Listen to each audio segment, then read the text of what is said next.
రాష్ట్రాల్లో ప్రస్తుతం చెరుకు నాటే సమయం ఆసన్నమైంది. కొన్ని చోట్ల ఇప్పుడిప్పుడే నాటుతుండగా మరికొన్ని చోట్ల చెరుకు నరుకుతున్నారు. ఇంకొన్ని చోట్ల కార్షి తోటలను రైతులు సిద్ధం చేస్తున్నారు. చెరుకు సాగులో రైతు ఏడాది కాలం పాటు ఒకే పంటపై ఆధారపడాల్సిన పరిస్థితి ఉంది. కనుక నాటే సమయం, కార్షి సమయంలో తగిన మెళకువలు పాటించి యాజమాన్యంలో జాగ్రత్తలు తీసుకుంటే ఆశించిన ఫలితాలు పొందే వీలుంది. మరిన్ని వివరాలను కృష్ణా జిల్లా ఉయ్యూరు చెరుకు పరిశోధనా స్థానం సీనియర్ శాస్త్రవేత్త డాక్టర్ సుధారాణి ద్వారా తెలుసుకుందాం.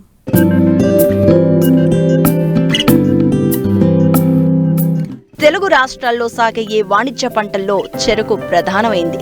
ఆంధ్రప్రదేశ్లో సుమారు 4 లక్షల ఎకరాల్లో సాగవుతూ ఉండగా తెలంగాణలో 1,50,000 ఎకరాల్లో ఈ పంట సాగు విస్తీర్ణం ఉంది. ప్రస్తుతం చెరకు నరికే పనులు ముమ్మరంగా జరుగుతున్నాయి. కొత్తగా మొక్క తోటలు వేయడానికి సిద్ధమయ్యే రైతులు భూములను తయారు చేస్తూ ఉండగా చెరకు నరికిన రైతాంగం కార్షి సాగుకు సిద్ధమవుతున్నారు. సాధారణంగా కోస్తా జిల్లాల్లో జనవరి మొదటి వారం నుంచి ఫిబ్రవరి వరకు చెరకు నాటవచ్చు. తెలంగాణలో జనవరి నుంచి మార్చి వరకు నాట్లు వేసే వీలుంది. ప్రస్తుతం కొంతమంది రైతులు వరి మాగాణుల్లో ముందస్తుగా నాట్లు వేసేందుకు సిద్ధమవుతున్నారు.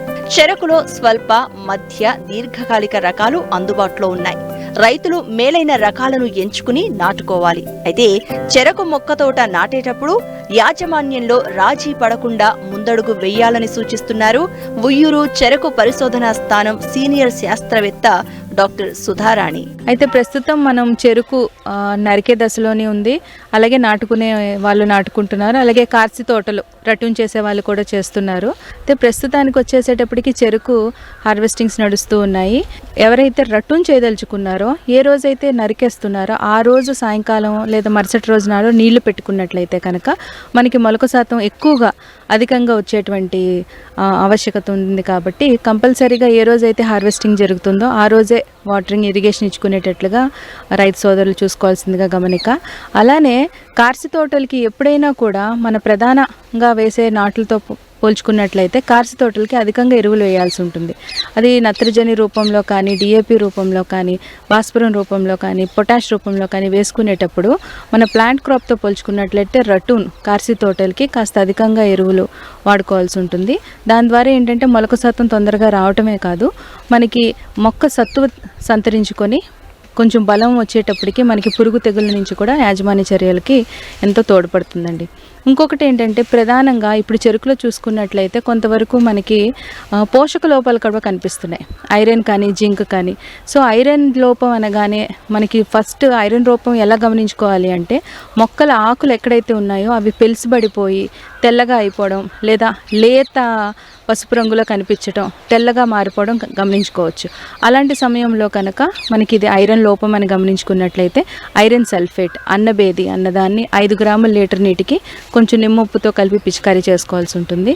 లేదు జింక్ లోపం కనుక మీకు ఎక్కడైనా గమనించినట్లయితే జింక్ సల్ఫైట్ అనే మందును 2 గ్రాములు లీటర్ నీటికి చొప్పున కలిపి పిచికారీ చేసుకోవాల్సి ఉంటుందండి. ఈ రెండు మనకి సాధారణంగా కనిపిస్తూ ఉన్నటువంటి పోషక లోపాల్లో ఈ రెండే ఎక్కువగానండి. ఇంకా ప్రధాన న్యూట్రియంట్స్ అన్నీ కూడా మనం ఎప్పటికప్పుడు ఇస్తూనే ఉంటాం. కాబట్టి చెరుకుకి అంత ఆవశ్యకతగా ఇచ్చేటువంటి అధిక మోతాదులో ఎరువుల్ని వేయడం అన్నది కరెక్ట్ కాదు. సమయానుకూలంగా నిర్దేశించిన మోతాదులోనే మనం ఎరువులు వాడుకోవాల్సి ఉంటుంది. ఇంకా నాట్లు వేసుకునేటప్పుడు కంపల్సరీగా ప్రతి ఒక్క రైతు సోదరులు చూడాల్సింది ఏంటంటే 80 సెంటీమీటర్ల చొప్పున మనకి రో టు రో, అదే రిడ్జెస్ వేసుకునేటప్పుడు, ఫర్రోస్ వేసుకునేటప్పుడు 80 సెంటీమీటర్ల వ్యవధి ఉండేటట్లుగా బోధులు వేసుకున్నట్లయితే మనకి నాటుకునేటప్పుడు సులభంగా, తర్వాత జడకట్టుడు వేసుకున్నా కూడా మనకు అనువుగా ఉంటుంది. అదొక పద్ధతి. లేదా జంటసాళ్ళు వేసుకునేటప్పుడు కంపల్సరీగా 2 వరుసల మధ్య ఏదైనా మనకి అవసరమైన మినుము, పెసలు, పిల్లి పెసర అటువంటి అంతర పంటలు వేసుకున్నట్లయితే కూడా మనకి కలుపు నివారణ సాధ్యపడుతుంది. అలాగే అంతర్కృషి కూడా చేసుకోవచ్చు. పైపెచ్చు మనకి అంతర పంటల వలన సహజంగా ఉండేటువంటి సహజ శత్రువులు, మిత్ర పురుగుల సంఖ్య కూడా పెరిగేటువంటి అవకాశం ఉంటుంది. కాబట్టి అంతర పంటలను కూడా కొంతవరకు చెరుకులో వేసుకోవాల్సిందిగా కోరుతున్నాం. ఇంకా ప్రధానంగా మనం నాట్లు వేసుకునేటప్పుడు నీళ్లు వేసుకోవాలి, కంపల్సరీగా 3 ముచ్చెల నాట్లను వేసుకుంటారు కదా. ఎక్కువ అంటే మనకి మినుము లేదా పెసర లాంటి పంటల్లో థిన్నింగ్ ఆపరేషన్స్ ఉంటాయి, చెరుకులో అట్లా ఉండవండి. కాబట్టి కరెక్ట్గా మోతాదు మించి మనం వేసుకోకుండా 3 ముచ్చెలనే వరకే పెట్టుకోవటం. ఇంకా సింగిల్ నోడ్ సీడ్ వెల్డింగ్స్ అని కూడా వచ్చినాయండి.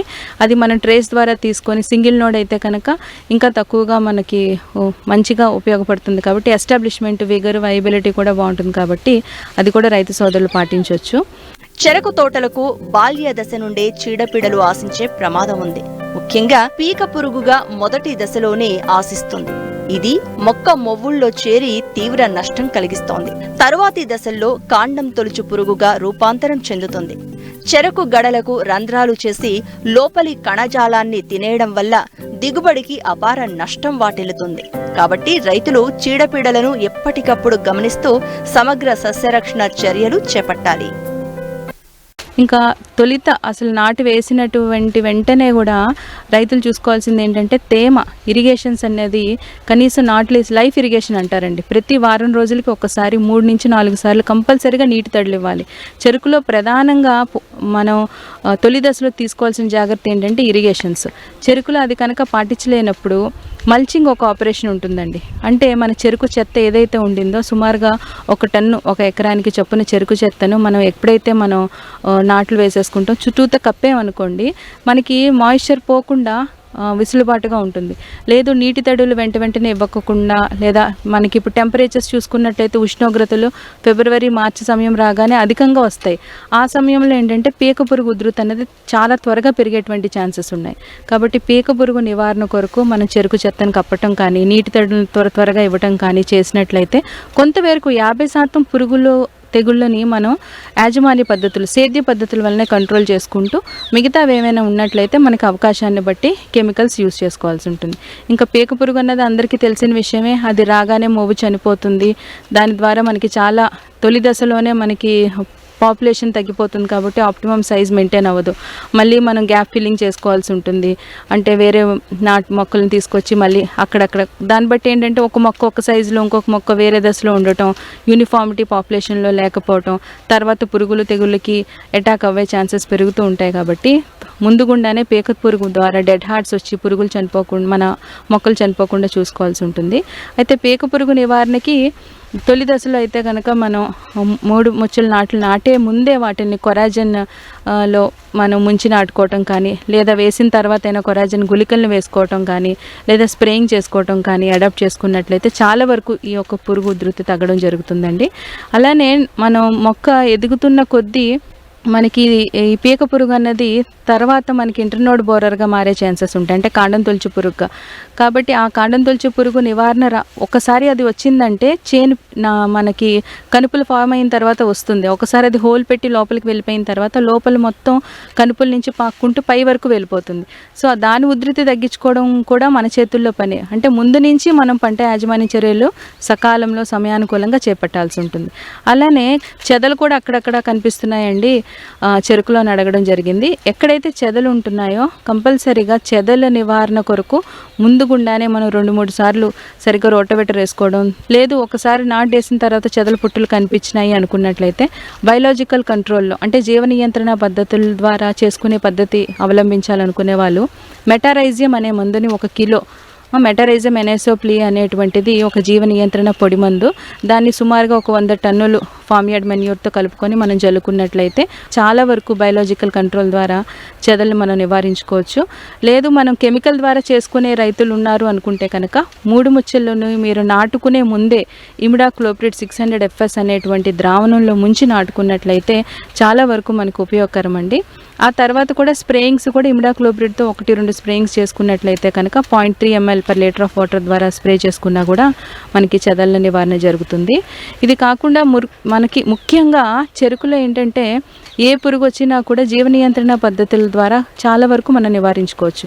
దానికి ఇప్పుడు కాండం తొలుచు పురుగు అవనియండి, పీక పురుగు అవనియండి, ట్రైకోకార్డ్స్ అంటాం, ట్రైకోగ్రామా కిలోనిస్ అనేటువంటి మన ట్రైకోకార్డ్స్ని, ఒక జీవం కలిగినటువంటి పారాసిటాయిడ్ పరాన్నజీవిని కనుక మనం విడుదల చేసినట్లయితే అవి ఎక్కడైతే ఈ పీక పురుగు, కాండం తొలచు పురుగు ఉన్నాయో ఆ పురుగు యొక్క గుడ్లపైన ఇది గుడ్లు పెట్టడం జరుగుతుంది. కాబట్టి దాన్ని మనం తొలి దశలోనే నివారించుకోవచ్చు. అలాగే ఫెరమోన్ ట్రాప్స్ కూడా పెట్టుకోవచ్చండి. అంటే డెల్టా ట్రాప్స్, ఫెరమోన్ ట్రాప్స్ పెట్టుకున్నట్లయితే తల్లి పురుగులు మాస్ ట్రాపింగ్ చేయడం వలన తల్లి పురుగుల దశలోనే మనకి చనిపోయడం జరుగుతుంది. అది ఒకటి ముఖ్యంగా గమనించాలి.